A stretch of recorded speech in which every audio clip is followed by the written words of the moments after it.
Hi, I'm Todd Kashdan. I am an associate professor of psychology at George Mason University, senior scientist at the Center for Consciousness and Transformation, and have authored a few books, Curious Discover the Missing Ingredient to Fulfilling Life, and Designing Positive Psychology. Todd, what a pleasure to have you here. My question for you today is a personal question. What is your favorite well-being practice, and can you demonstrate, please? Well, I would normally say listening to music, but that's not much of a demonstration.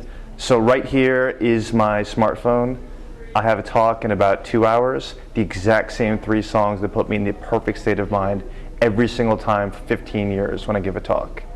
So Catherine Wheel, Black Metallic, Ace of Spades, Motorhead, and we're talking about any White Stripes song that comes after it. So that is the ultimate mood booster.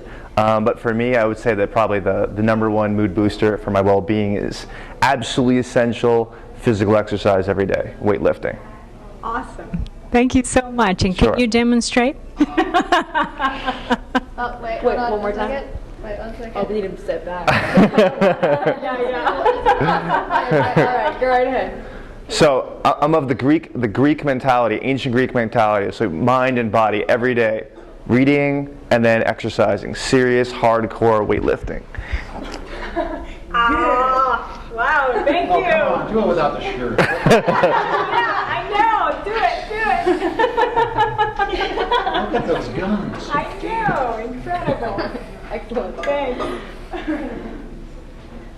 Hi, Todd. So you've written a whole book just about curiosity. I want to ask you, people are sometimes held back from pursuing their curiosity and gaining meaningful rewards because the fear that may lead to negative consequences. So how do you overcome this fear and bounce back if curiosity does lead to a negative outcome? Well, one of the things is that people don't talk too much about positive psychology, or they talk about it at a superficial level, is we've got these negative things. We have these unwanted thoughts. We've got these uncomfortable feelings. We have this traumas and difficulties. And I think that's a superficial way of talking. Well, we're not going to ignore that.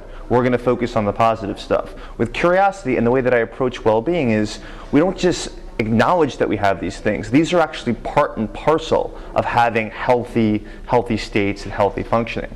So curiosity tends to be interesting is that in order for you to be curious, you have to be tolerant and be able to handle anxious, uncomfortable experiences. So if you look at high caliber athletes, musicians, speakers, they're looking for a combination of this anxious, uncomfortable state, but something new and unfamiliar, and it's only in that territory when they're outside of their comfort zone that they're going to grow and explore. And as long as you stay inside of your comfort zone, as long as you're seeking not to make any errors, not to fail, there's only thing you could be assured of is while you won't feel fear, you're not going to grow. You're done evolving if you don't work on this route in terms of exploring and seeking out the new and unfamiliar.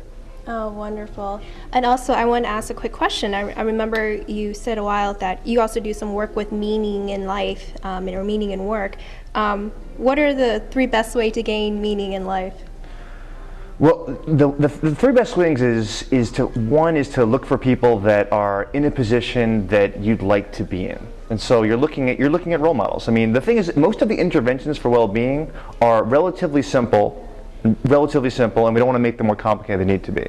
The idea is if you're a student and you see someone in the profession that kind of is exactly aspirationally what you'd like to be, is basically reverse engineer of what are the characteristics they have, how do they communicate with other people, how much do they read on their free time, how much effort and preparation they go into. So uncovering that, the behaviors that they engage in, is a good way of actually creating very specific, concrete ways that things you can do every day to kind of build meaning in life.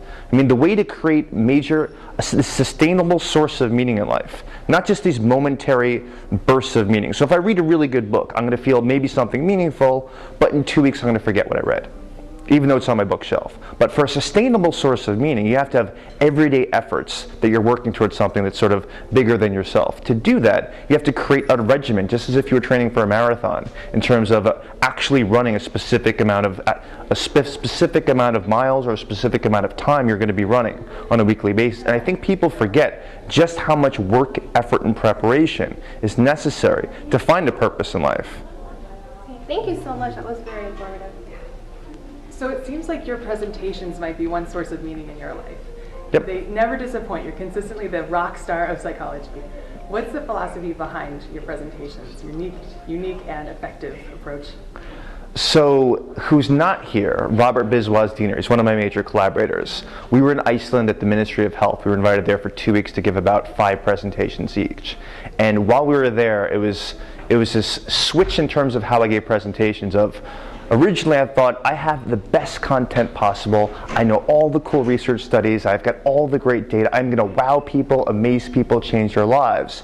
And what I was doing was I was bringing everything that I love to them, but basically they were a blank canvas, my audience. So in Iceland, because nobody understood any of the analogies I was making to movies, to music, and I kind of didn't have my audience, basically I had to figure out is, what are the things that interest them? And I realized that to move from the focus on what I think is interesting to what they're passionate about, being audience focused, ended up being a transformation in terms of how I give presentations. I think most scientists who are studying well-being don't get their message out is they're not focused on the audience. They're not focused on what are people interested in. They're focused on, here's what we've discovered works, irrespective of what you're already doing, as opposed to building sort of a playground of well-being in their backyard. The idea is, what's your backyard look like in the first place, and let's work with the equipment you already have there. And so the exceptional presenters are working with what are people already interested and passionate about, and then using that as the platform to start from. Wow. I think that definitely helps you because you knock it out of the park every time. Thank you. Thank you. So Todd, what do you think is the most cutting edge, the most cool thing you've heard lately? Okay, so there's a study that I just discovered now, but it was done in the 90s on creativity.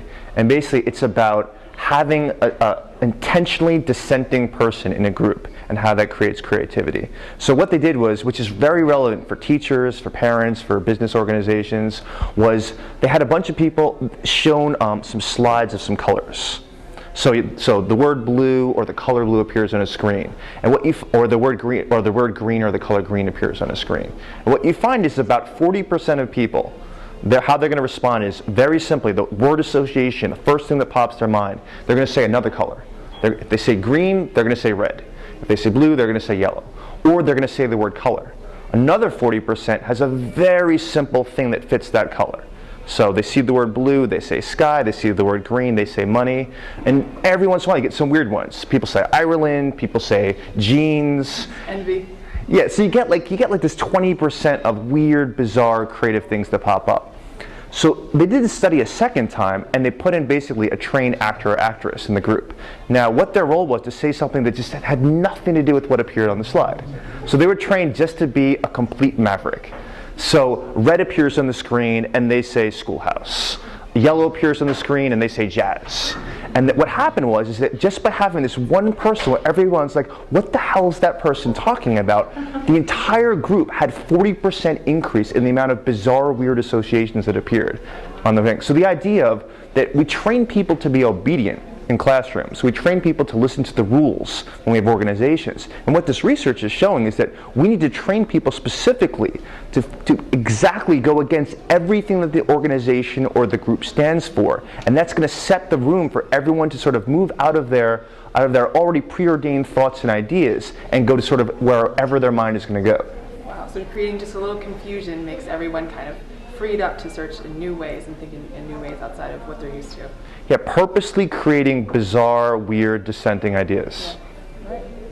And that's your role in psychology in general, right? That's my hope for the world, to be a bizarre, dissenting, odd character. Yeah. I like it.